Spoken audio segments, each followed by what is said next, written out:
Om Swastiastu, salam harmoni. Baik, pertama-tama perkenalkan nama saya Nimade Sunaryani Afidia Devi dengan NIM 19110330003 dari kelas 6E. Di sini saya akan memperagakan media pop-up book yang saya buat. Ini media pop-up book yang saya buat. Dalam media pop-up book ini mengambil kelas 4 semester 2 tema 7 indahnya keragaman di negeriku, subtema 1 keragaman suku bangsa dan agama di negeriku.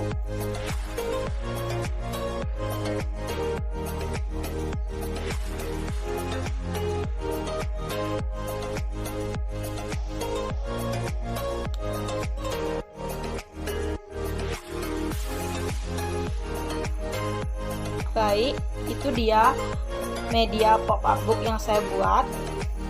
Selanjutnya saya akan mempresentasikan media pop-up book ini. Selamat menyaksikan. Keragaman suku bangsa. Suku bangsa adalah suatu golongan manusia yang anggota-anggotanya mengidentifikasikan dirinya dengan sesamanya, biasanya berdasarkan garis keturunan yang dianggap sama. Ciri-ciri suku bangsa yaitu memiliki kesamaan budaya, kesamaan bahasa, kesamaan perilaku, kesamaan ciri-ciri biologis. Perbedaan-perbedaan suku bangsa meliputi perbedaan bahasa daerahnya, perbedaan adat istiadat dalam perkawinan, perbedaan kesenian daerah, perbedaan agama dan kepercayaan, perbedaan tata susunan kekerabatan, perbedaan seni bangunan rumah. Dalam sosiologi, suku bangsa dapat dikelompokkan berdasarkan garis keturunan dan suku bangsa campuran. Dalam praktiknya dikenal 3 macam pendekatan garis keturunan, yaitu garis keturunan ayah, garis keturunan ibu, garis keturunan ayah dan ibu. Sedangkan suku bangsa campuran terjadi dengan adanya percampuran antar ras yang mendiami satu wilayah tertentu. Manfaat keberagaman suku bangsa diantaranya menumbuhkan sikap nasionalisme, identitas bangsa di mata internasional, alat pemersatu bangsa, sebagai ikon pariwisata, menambah pendapatan nasional, memupuk sikap toleransi, sumber pengetahuan bagi dunia, mempererat tali persaudaraan, dapat saling melengkapi satu sama lain setiap suku bangsa. Indonesia memiliki sekitar 1.340 suku bangsa. Beberapa di antaranya yaitu suku Jawa, suku Sunda, suku Madura, suku Betawi, suku Dayak, suku Banjar, suku Batak, suku Minangkabau, suku Melayu, suku Bugis, suku Makassar, suku Bali, suku Sasak, dan masih banyak lagi. 5 suku bangsa yang terkenal di Indonesia yaitu suku Bali, suku Dayak, suku Sunda, suku Batak, suku Minangkabau. Suku Bali adalah suku bangsa mayoritas di Pulau Bali yang menggunakan bahasa Bali dan mengikuti budaya Bali. Menurut hasil sensus penduduk 2010 ada kurang lebih 3,9 juta orang Bali di Indonesia. Suku Bali ini merupakan warga Bali asli yang punya dialek bahasa sendiri dan berbeda pada setiap daerah. 2 daerah pusat masyarakat suku ini adalah Desa Trunyan dan Tenganan. Warga suku Bali memiliki rasa solidaritas yang sangat tinggi dan pada masanya dulu menggunakan daun lontar untuk membuat silsilah keluarga, di mana kebanyakan berasal dari keturunan kerajaan Majapahit. Banyak tradisi yang berkembang di tengah masyarakat suku Bali asli yang masih bertahan sampai saat ini. Di antaranya tradisi ngaben, mekotek, kajeng kliwon, nyambutin ogoh-ogoh, dan mencaru bumi. Semuanya memiliki arti masing-masing dan menjadi bagian dari budaya Bali yang masih dipertahankan sampai saat ini. Suku Bali memiliki salah satu rumah adat yang unik dan memiliki nilai budaya tinggi. Namanya adalah Gapura Candi Bentar. Suku Bali juga memiliki pakaian khas yang biasa digunakan oleh masyarakatnya. Untuk pria yaitu udeng, kamen, baju, saput, sabuk. Untuk wanita yaitu sanggul, kebaya, kamen, sabuk, selendang. Keunikan lain yang dimiliki oleh suku Bali diantaranya adalah aturan dalam pemberian nama anak dan bagaimana menentukan tingkatan sosial di tengah masyarakat. Anak pertama biasanya di depannya diberi nama Wayan, Putu, atau Gede. Anak kedua biasanya menggunakan nama Made, Kade, atau Nengah. Anak ketiga menggunakan nama Nyoman atau Koma. Anak keempat yaitu Ketut. Sedangkan untuk anak kelima dan seterusnya kembali menggunakan urutan sebelumnya. Pemberian nama juga menandakan dari kasta manakah si anak berasal. Jika dari kasta tertinggi yaitu Brahmana biasanya menggunakan nama Ide Ayu atau Ide Bagus. Sedangkan untuk kasta di bawah Brahmana yaitu Ksatria menggunakan nama Gung, Cokorde, dan Desa.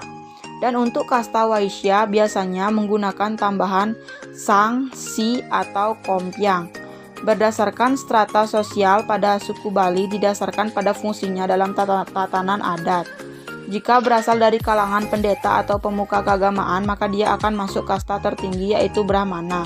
Sedangkan kalangan raja, tentara, para petinggi di lingkungan kerajaan dan bangsawan masuk ke dalam kasta Ksatria.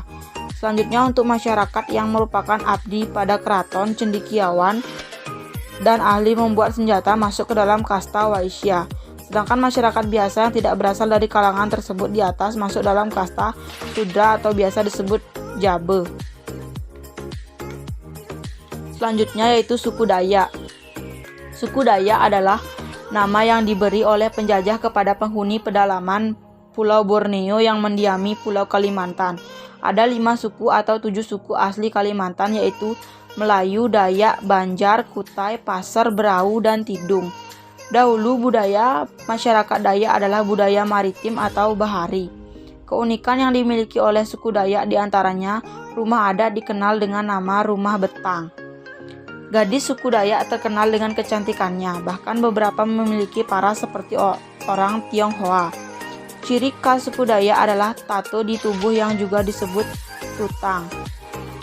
Kebudayaan suku Dayak kental dengan tari-tarian. Ada 3 tarian yang biasa dilakukan yakni tari Hudok, Leleng, dan Kancet Papatai. Agama yang dianut suku Dayak pada dasarnya Keharingan yang merupakan agama para leluhurnya. Namun kini agama tersebut hanya dianut oleh kurang lebih 10% masyarakat suku Dayak, sisanya menganut agama Kristen. Pemilik pakaian adat Sapai Sadak ini biasa menggunakan bahasa sehari-hari mereka saat berkomunikasi, yakni bahasa Austronesia. Selanjutnya yaitu suku Sunda. Suku Sunda adalah kelompok etnis yang berasal dari bagian barat Pulau Jawa, Indonesia dengan istilah Tatar Pasundan yang mencangkup wilayah administrasi Provinsi Jawa Barat, Banten, Jakarta, dan wilayah Barat Jawa Tengah. Orang Sunda tersebar di berbagai wilayah Indonesia dengan Provinsi Banten dan Jawa Barat sebagai wilayah utamanya. Sunda adalah salah satu suku besar yang terkenal di Indonesia, khususnya di Pulau Jawa bagian barat. Dengan jumlah orang Sunda yang hampir mencapai 30 juta jiwa dan terus bertambah, suku Sunda diakui sebagai etnis kedua terbesar di Indonesia, setelah suku Jawa. Kebanyakan orang Sunda menganut agama Islam, walaupun ada juga yang beragama Kristen, Katolik, Buddha, dan Hindu. Mata pencarian yang terutama di suku Sunda adalah petani. Mereka menghidupi keluarga dengan bercocok tanam, juga karena tempat tinggal mereka yang tidak jauh dari pedesaan. Tetapi tidak sedikit orang Sunda yang memiliki profesi selain petani seperti contohnya pedagang keliling, penambang pasir, dan lain-lain. Tanah Sunda atau Priangan dikenal memiliki aneka budaya yang unik dan menarik. Suku Sunda juga istimewa dalam hal lagu dan tarian tradisional mereka. Lagu yang terkenal dari suku Sunda misalnya Bubui Bulan, Es Lilin, Tokecang, dan lain-lain. Sedangkan tarian tradisional yang mereka sering tampilkan dalam acara-acara penting seperti tari merak, tari jaipong, dan tari topeng. Mereka juga dikenal melalui makanan yang berbeda dari kebanyakan suku di Indonesia, yakni tempe dan tahu goreng, ayam goreng, lalapan, es dawegan, dan masih banyak lagi. Uniknya, pada saat orang Sunda makan, mereka lebih senang makan dengan menggunakan tangan. Secara umum, masyarakat Jawa Barat atau Tatar Sunda dikenal sebagai masyarakat yang lembut, religius, dan sangat spiritual. Kecenderungan ini tampak sebagaimana dalam pameo silih asih, silih asah, dan silih asuh, saling mengasihi, mengutamakan sifat belas asih, saling menyempurnakan dan memperbaiki diri melalui pendidikan dan berbagai ilmu, dan saling melindungi, saling menjaga keselamatan. Pada kebudayaan Sunda, keseimbangan magis dipertahankan dengan cara melakukan upacara-upacara adat, sedangkan keseimbangan sosial masyarakat Sunda melakukan gotong royong untuk mempertahankannya. Suku Batak. Suku Batak merupakan salah satu suku bangsa terbesar di Indonesia. Nama ini merupakan sebuah tema kolektif untuk mengidentifikasikan beberapa suku bangsa yang bermukim dan berasal dari pantai barat dan pantai timur di Provinsi Sumatera Utara. Suku bangsa yang dikategorikan sebagai Batak adalah Angkola, Karo, Mandailing, Papak, Dairi, Simalungun, dan Toba. Suku Batak ini dikenal dengan cara bicara masyarakatnya yang keras. Banyak yang mengatakan bahwa orang Batak kalau berbicara seperti orang sedang marah. Suku ini memiliki kebiasaan mencari keluarga atau hubungan dengan marga yang sama. Mayoritas agama suku Batak adalah Kristen. Namun sebelum Batak mengalami perkembangan, orang Batak memiliki kepercayaan dasar yang disebut mula jadi Nabolon. Orang Batak juga memiliki kepercayaan terhadap roh atau jiwa. Ada 3 konsep dalam kepercayaan terhadap roh yang dinamakan dengan Tendi, Sahala, dan Begu. Keunikan yang dimiliki oleh orang Batak yaitu menikah dengan pariban atau sepupu, martarombo atau kebiasaan mencari keluarga atau hubungan dengan orang yang memiliki marga sama atau lain. Tuhor. Tuhor artinya uang. Uang ini adalah untuk membeli perempuan. Besar kecilnya nilai tuhor tergantung tingkat pendidikan seorang perempuan. Pihak laki-laki yang bertanggung jawab atas segala biaya yang dikeluarkan pada saat acara pernikahan. Mandok Hata, berkumpul dan bercakap-cakap pada saat tahun baru. Mangulosi, kain khas tradisi orang Batak yang biasa digunakan pada saat pernikahan dan kematian. Nilai-nilai adat yang dimiliki oleh suku Batak adalah Hugabeon, Uhum dan Ugari, Marsisarian, Hamaroan, Pangayoman. Rumah adat suku Batak memiliki nama yaitu Rumah Bolon. Suku Minangkabau. Minangkabau merujuk pada entitas kultural dan geografis yang ditandai dengan penggunaan bahasa adat yang menurut sistem kekerabatan matrilineal dan identitas agama Islam. Secara geografis, Minangkabau meliputi daratan Sumatera Barat, separuh daratan Riau, bagian utara Bengkulu, bagian barat Jambi, pantai barat Sumatera Utara, barat daya Aceh, dan Negeri Sembilan di Malaysia. Minangkabau biasanya akan menyebut kelompoknya dengan sebutan urang awak yang dimaksudkan sama dengan orang Minang itu sendiri. Keunikan suku Minangkabau diantaranya adalah perempuan Minang harus membeli pria Minang untuk bisa menikah. Semakin tinggi pendidikan seorang pria Minang akan semakin tinggi nilai jualnya. Prosesi adat pernikahan yang sangat panjang yaitu Maresa, Manimang dan Batimbang Tando, Mahanta Siriah, Babaku, Malam Bainan, Malam Bajapui. Warisan atau pusako jatuh ke anak perempuan. Garis keturunan ibu menjual anak laki-lakinya jika mirip dengan ayahnya, sangat menjunjung cita rasa dalam setiap masakan yang dibuat. 6 agama di Indonesia. Yang pertama yaitu Islam, yang kedua yaitu Kristen Protestan, Kristen Katolik, Hindu, Buddha, dan Konghucu. Islam merupakan salah satu agama terbesar yang tersebar di seluruh dunia saat ini. Agama Islam terus berkembang dan bisa diterima oleh banyak orang berkat usaha yang dilakukan oleh para nabi dan juga ulama-ulama. Islam dianut oleh 1,8 miliar orang di seluruh dunia sehingga menjadi agama terbesar kedua setelah Kristen. Mayoritas agama di Indonesia beragama Islam. Berdasarkan perhitungan, pemeluk agama Islam berjumlah 87,2% atau lebih dari 207 juta orang. Hari besar agama Islam adalah Idul Fitri dan Idul Adha, sedangkan tempat ibadahnya merupakan masjid. Kristen Protestan. Kata Protestan sendiri diaplikasikan kepada umat Kristen yang menolak ajaran maupun otoritas Gereja Katolik.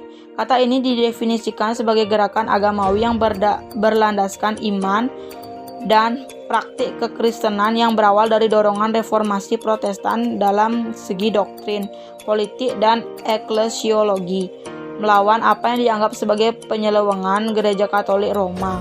Protestan muncul setelah protes Martin Luther pada tahun 1517. Di Indonesia sendiri, pemeluk agama Protestan ada sebanyak 6,9% dengan kitab suci bernama Alkitab atau Injil. Kristen Katolik. Keyakinan-keyakinan yang menjadi ciri khas kekatolikan yakni keyakinan-keyakinan anutan sebagian besar umat Kristen yang menyebut diri Katolik mencakup episkopalisme, yakni memuliakan para uskup selaku rohaniawan tertinggi dalam agama Kristen, dan penerimaan syahadat Nikea tahun 381. Katolik merupakan salah satu agama di Indonesia yang denominasi dalam agama Kristen. Agama ini muncul di Indonesia saat bangsa Portugis sampai di Kepulauan Maluku. Orang Maluku pun menjadi orang beragama Katolik pertama di Indonesia. Hari besar agama di Indonesia ini adalah Natal atau kelahiran Yesus Kristus. Hindu. Agama Hindu merupakan lanjutan dari agama Weda atau Brahmanisme yang merupakan kepercayaan bangsa Arya. Agama ini diperkirakan muncul antara tahun 3102 sebelum Masehi sampai 1300 sebelum Masehi. Agama ini merupakan agama ketiga terbesar di dunia setelah Kristen dan Islam dengan jumlah umat sebanyak hampir 1 miliar jiwa. Agama Hindu saat ini memiliki jumlah 1,7% dengan Pulau Bali sebagai pemilik penganut agama Hindu terbesar di Indonesia. Agama Hindu selalu melakukan persembahyangan di pura. Penganut agama Hindu memiliki kitab suci bernama Weda. Untuk hari raya umat Hindu adalah Nyepi, Kuningan, dan Galungan. Selanjutnya itu Buddha. Agama Buddha berasal dari negara India, lebih tepatnya lagi wilayah Nepal sekarang.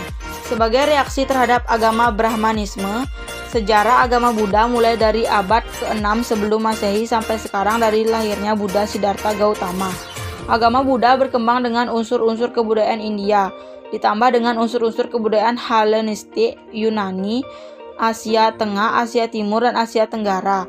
Kitab suci agama Buddha adalah Tripitaka. Agama Buddha awalnya berasal dari India dan menjadi salah satu agama tertua di dunia serta Indonesia. Saat ini jumlah pemeluk agama Buddha di Indonesia mencapai 0,7%. Para penganut Buddha selalu bersembahyang ke wihara saat perayaan upacara keagamaan seperti Waisak.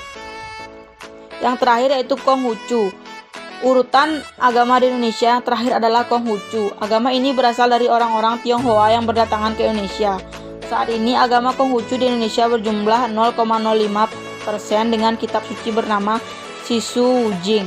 Agama Konghucu adalah sebuah agama yang diakui di Indonesia bersama dengan 5 agama lain. Konghucu sebagai agama muncul sebagai akibat dari keadaan politik di Indonesia. Agama Konghucu lazim dikaburkan makna dan hakikatnya dengan Konfusianisme sebagai filsafat. Baik, sekian yang dapat saya presentasikan dari media pop-up book ini. Mohon maaf jika ada salah kata dan ada kekurangan dalam penyampaian materi atau pembuatan media pop-up book. Saya tutup untuk para mesanti. Om Santi Santi Santi Om. Salam harmoni.